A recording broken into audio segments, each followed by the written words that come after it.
Alors, bienvenue. On continue ensemble la leçon du cercle et on continue en ce qui concerne les définitions et notions de base du cercle.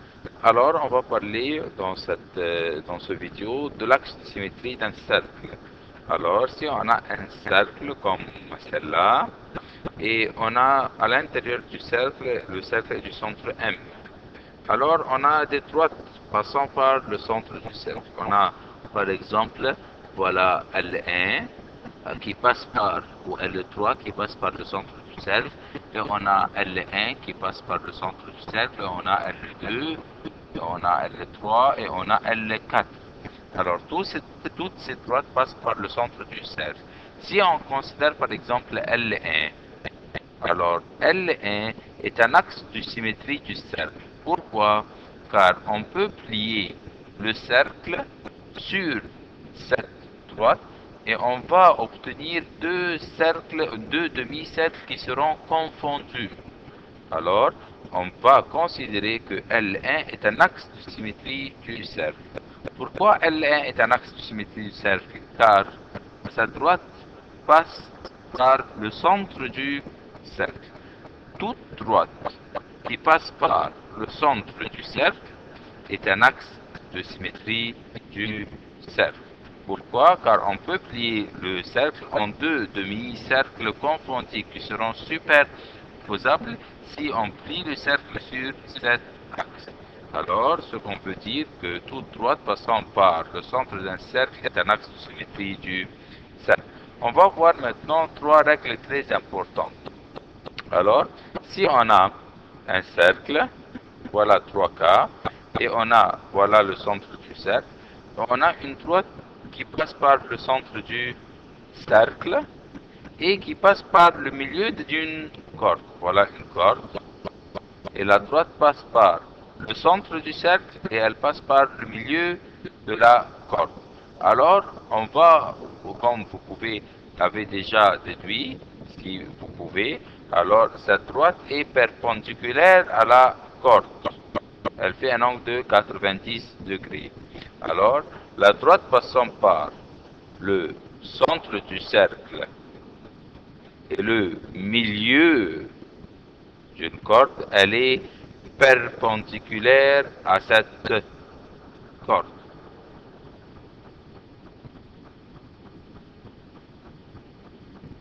Réciproquement, si on a une droite qui passe par le centre du cercle et qui est perpendiculaire sur la corde, alors cette droite passe par le milieu de la corde.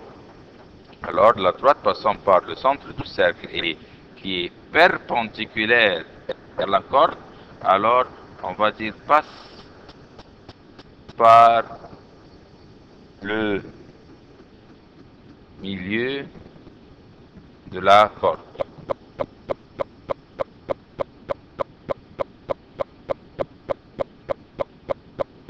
Alors, quelle est la différence entre ces deux cas?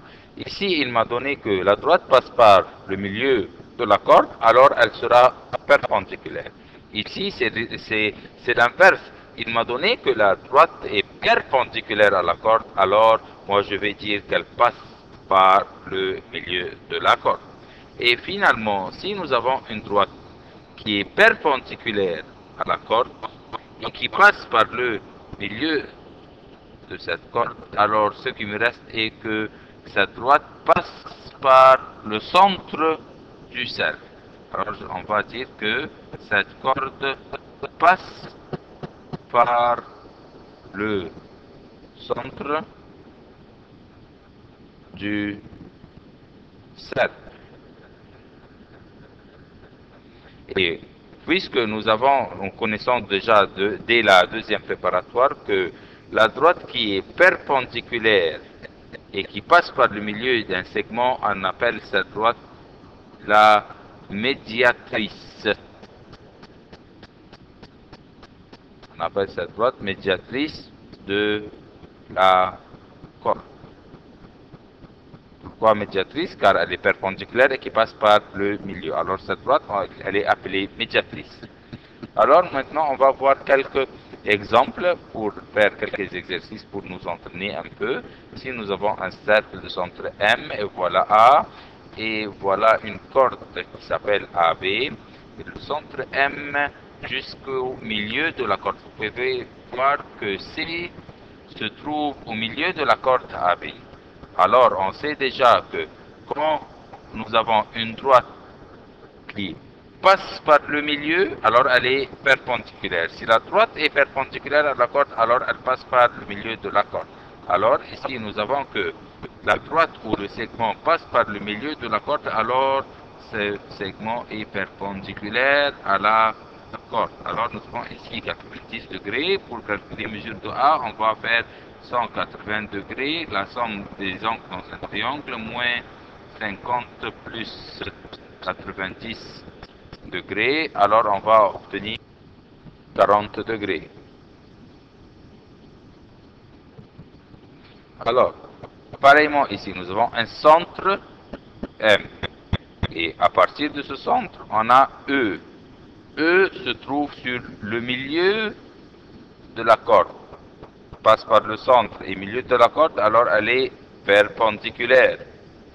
Pareillement ici, centre du cercle et passe par le milieu de la corde, alors elle est perpendiculaire, car D se trouve au milieu de AB.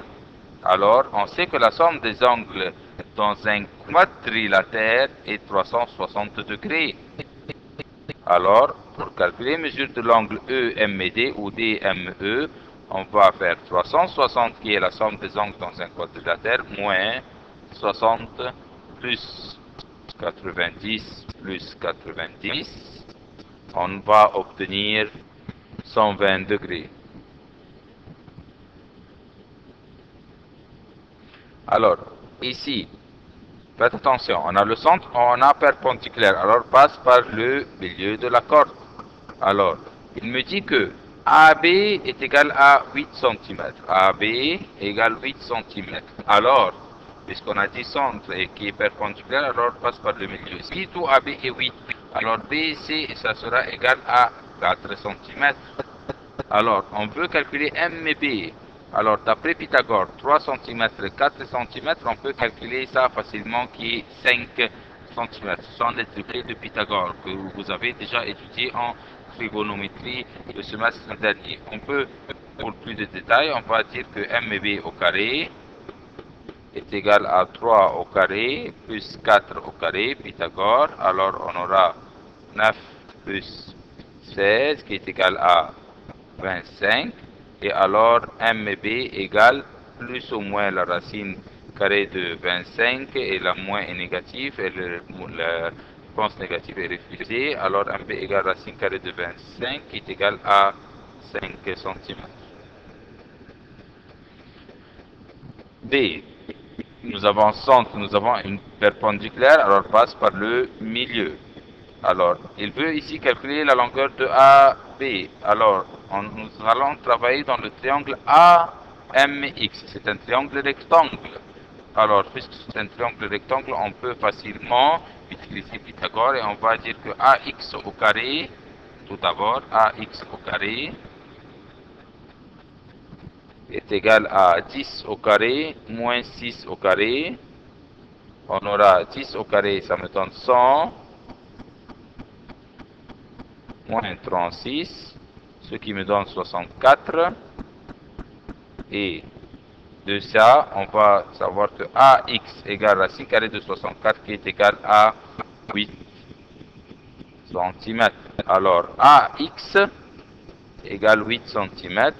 Et alors, XB aussi est égal à 8 cm. Et alors, AB, tout AB est égal à 16 cm. Alors, tout AB égale 16 cm. C'est ça la réponse. Ici, nous avons un centre et une perpendiculaire. Alors, on va dire que ça passe par le milieu. On a 30 degrés ici. Il me dit que AB égale 10 cm. Alors, on a AE égale 5 cm. Et alors, AE, voilà 5 cm. Et par suite, puisque cet angle mesure 30 degrés, alors on sait dès la deuxième préparatoire que le côté opposé à l'angle de 30 degrés dans un triangle rectangle est égal à la moitié de l'hypoténuse. Le côté opposé à l'angle de 30, voilà l'angle de 30 degrés. Le côté opposé à 30 degrés, qui est le 5 cm, est la moitié de l'hypoténuse. Alors l'hypoténuse, voilà, ici est égale à 10 cm, qui est MA. Et puisque MA est un rayon, et lui, il me demande de trouver la longueur de CD, et CD représente le diamètre d'un cercle, on sait que le diamètre est le double du rayon. Puisque nous avons trouvé que le rayon est 10 cm, alors le diamètre qui est CD est égal à 2 fois 10 est égal à 20 cm. Alors, dernièrement, numéro F, on a un cercle, on a le centre du cercle, on a une perpendiculaire, tout de suite du centre du cercle jusqu'à fait une perpendiculaire, alors passe par le milieu. Alors, quelqu'un va me dire, c'est clair ici que 2x égale 90 degrés, comme celle-là. Non, je vais lui dire non. Tu as fait ta conclusion en supposant que MD et BC sont parallèles. Mais en fait, MD et BC, il ne m'a pas dit que MD et BC sont parallèles. Alors, je ne peux pas dire que 2x égale à 90 degrés comme étant des angles correspondants. Alors, je ne peux pas utiliser cette vérité maintenant, car les MD et CB, jusqu'à présent, ils ne sont pas parallèles. Ce que je peux dire que le centre jusqu'à qui est perpendiculaire, alors passe par le milieu, et aussi pareillement, puisque M est le centre du cercle et AC est un diamètre, car il passe par le centre, alors AM est un rayon qui est égal à MC et la moitié du diamètre. Alors, dans ce triangle, dans le triangle ABC, on a D le milieu de AB, on a M milieu de AC, alors dès la première préparatoire, on sait que DM sera parallèle à BC. Dans ce cas-là, puisque nous avons prouvé le parallélisme comme première étape, alors on peut dire que 90 degrés égale à 2x comme étant angle correspondant. Alors on va dire 2x égale 90 degrés, angle correspondant, puis x égale à 45 degrés.